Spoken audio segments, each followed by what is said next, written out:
Good evening, brothers and sisters.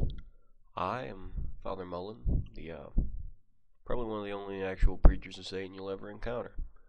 I have decided this day to begin recording my satanic sermons because of an intriguing little discussion we had earlier with a completely blind Christian. This person refused to accept the blatant reality of things in that Christianity and further back Judaism are both religions founded by slaves for slaves. So, to begin this, I will start with one of my favorite satanic Bible verses. I already have it written down on a piece of paper, so I'm not too good at actually citing this from within the book, but you'll undoubtedly recognize it. The verse goes like this: I dip my forefinger in the watery blood of your impotent mad redeemer, and write over his thorn-torn brow, the true Prince of Evil, the King of Slaves. Now, that's pretty, like everything else in the Satanic Bible, that is pretty upfront. It's very obvious what it means. But when you analyze the thought much more clearly, when you put some brain power behind it, you notice this is just such a true statement. Judaism, much like Christianity after it, was founded by people who were treated very poorly. These people were slaves. For most of their history, the Hebrews have been enslaved or exterminated, or both. I mean, there's that case as well. And as such, they were a downtrodden people. Most of their myths and such can be predated to the Tigris-Euphrates River Valley, the cradle of life, as it's called, and they're an amalgam of several different myths and cultures and customs from within there. Mostly the city of Ur, which, as the original Bible says, the Old Testament says that Abraham was from there. Now, I postulate, and I'm probably correct, that most of these were loose-fitting customs. Most of them were not quite tied together in quite the way they were. But this didn't begin until their oppression really did. You probably had a bunch of very old men, a bunch of very, wise men for the time, who said, all right, we're going to sit here and we're going to make all this make sense. We're going to make this something that can give our people hope, because their lives are awful. And if they attempt to rise up, if they attempt to do anything about their lot in life, they will be killed off by the Egyptians. They were in a foreign land. They were surrounded by foreign gods with animal heads, completely foreign things around them constantly. Probably very few of them even spoke the Egyptian tongue. And obviously they can't read hieroglyphs. I mean, those things, what the fuck is that, right? So, they came together, they made this book, and they got this word out to their people. The basic message was, if you behave yourself, you act like a good person, and if you stay in your place, you'll be rewarded in the next life. Way to think about that. That's a little bit there. If you stay in your place. Because that's going to be a recurring theme in this sermon. If you stay in your place. Because there's more than just physical slavery. There's more than chains and irons that can be fastened to you. There's mental slavery. There is a completely different level of mental servitude, to where you are imprisoned within your own body, within your own mind, and you can do nothing about it. So the Hebrews left Egypt, and if you believe that book, in a great massive exodus, which is never referenced in any Egyptian record, and they completely used the wrong name for the pharaoh, because if it was one of the other pharaohs, it couldn't be Ramses, because it happened much earlier than him. Point blank, it's proven. Now, of course, it's a myth, so it got aggrandized a bit. Then we fast forward a bit. We come to the Roman Empire during the reign of Augustus Caesar. Now, the Great Republican experiment had failed. Julius Caesar had come in and started to change things, got stabbed to death. His nephew/adopted son, Octavian, took over. Now, Octavian became Augustus. He took that as a title. It means first citizen. He took Augustus as a title. Now, Augustus ran Rome a little differently. And the Romans at this time, as they always were, they didn't tolerate uprisings very well, and they had this province of Judea. Now, the Hebrews who lived in Judea were a bit Zionistic. They wanted their own land, but they were allowed to run their own government pretty much. I mean, yeah, sure, there was a puppet government under King Herod set up, but they still had their own government ran by their own people. They paid taxes to Rome, yes, but it was their own government. They were allowed to worship their own god. They were not forced to worship the Roman gods. Of course, there were temples built to the Roman gods, but they were not forced to worship them. Still, they considered themselves oppressed, as any conquered people would, depending on, no matter how you were treated. So these people, they didn't have really the fortitude to rise up. Yeah, I mean, they might have tried a couple times, but it didn't end well for them. They didn't try again until after the death of Christ, and the serious one resulted in the sacking of Jerusalem and the massacre of all the Jews at Masada. Well, the Jews massacred themselves, more accurately. So, and that's evidence itself of this very Zionistic attitude that they had, this very almost racially supreme attitude they had. I mean, you look at a lot of the Old Testament. It's a lot of it is you are God's chosen people, and you are the best thing on earth. Yet somehow you're enslaved. Boggles the mind. But you have this young woman who historians have hypothesized was raped by a Roman soldier. Now, depending on how out there and how Zionistic Mary's family was, she may have just said a lie about she didn't know who the father was, or how it was an immaculate conception. That could be more plausible back then. I mean, that's, for her at least. I mean, if she came up with something, it's probably a little bit better of an idea than she was raped by a Roman, because Zionistic Jewish women were expected to take a dagger and ram it up their vagina rather than allow a Roman to touch them. So you can understand her reluctance to admit such a thing. So she has this baby. The baby grows up. He becomes Jesus of Nazareth. Woo!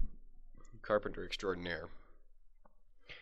So this guy, this very Charles Manson-looking young fellow, parades around through Judea, and he's preaching his word to who? The downtrodden, the oppressed, and the hopeless. The prostitutes, the poor, the homeless, the beggars, the lepers. Now, who else can you think of that would really like the idea of being rewarded with eternal life and an amazing prospect for an afterlife than people who have a completely shitty current life? I mean, if you are some sort of Roman aristocracy and you're lounging around and you're having orgies every other night, you're imbibing a great deal of wine, you're abusing the slaves, whatever gets you off, and you think about it and you go, okay, all these things that make me happy, all these things that make my life really bitchin' are going to result in me burning for all eternity. No, I don't like that. Because I have wealth, no.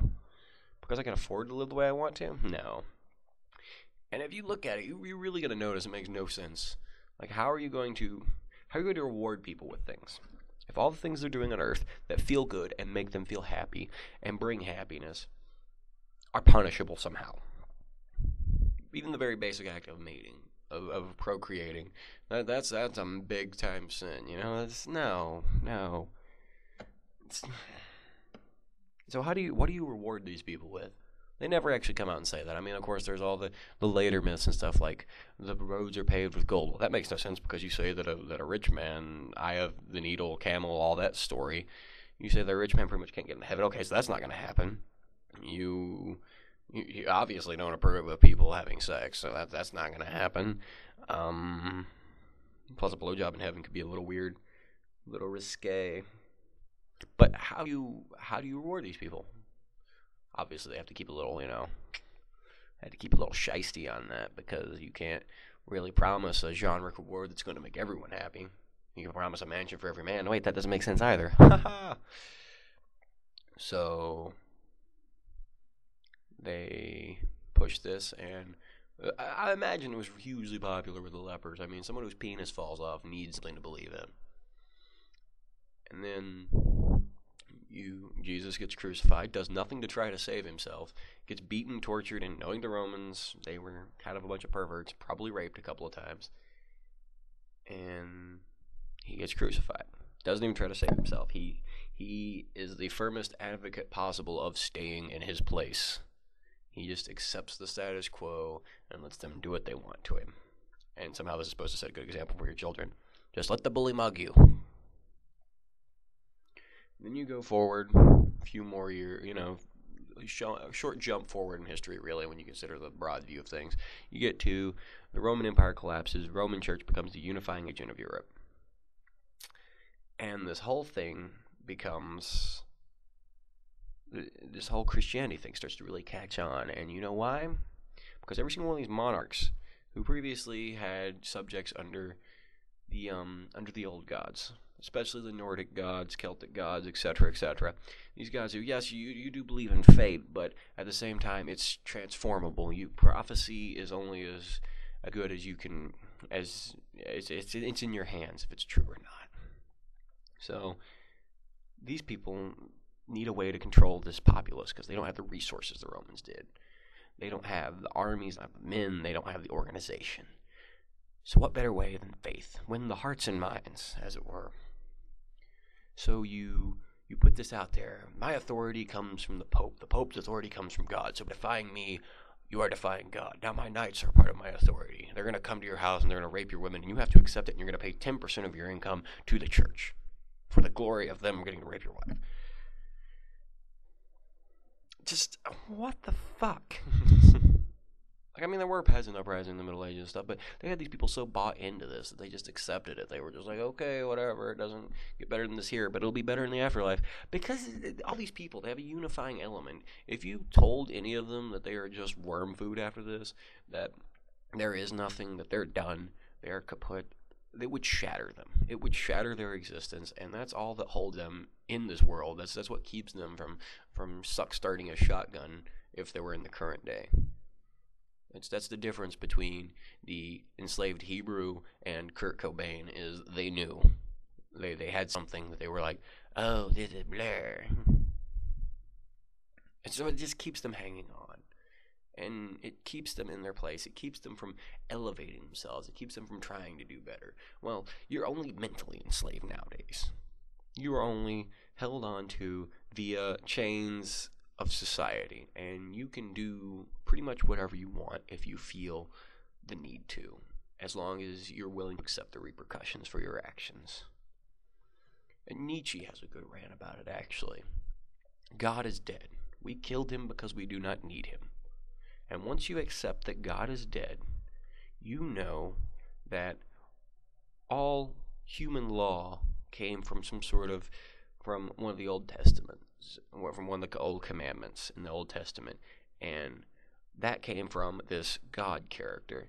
Now, there is no God. There's no basis for these laws and the moral foundation upon which most people have built their lives. And you are truly a free man. You can do whatever you want as long as you are willing to accept the repercussions from your fellow man. Could you imagine the earth-shaking consequences of a thought like this in the Middle Ages, or for a truly enslaved people? Pure chaos, pure anarchy. While it might be a glorious concept for some, it was a bit different. They would have been butchered to the last man if they ever even uttered something like that. So to free ourselves, we have to free ourselves from this slave mentality. You have to abandon it. You have to leave it in the midst of history. You can't just accept that you are what you were born to be. Other than you're reducing yourself to a shit-scraping feudal serf. Who wants to do that? Who wants to scrape shit for the rest of their lives? I certainly don't. I want to do better. I don't want to leave better behind. I want to actually be remembered for something other than, this is my grandfather. He scraped shit all his life. No thanks. I'm good. Just think about these things. Research these facts yourself if you want to. If you want to look back and, okay, well, he was a little bit off on this. Well, no, that's because that's how I see it. That's my own filter of reality applied to it. You folks, go out there, read some books, think on this, and I'll probably see you again next week.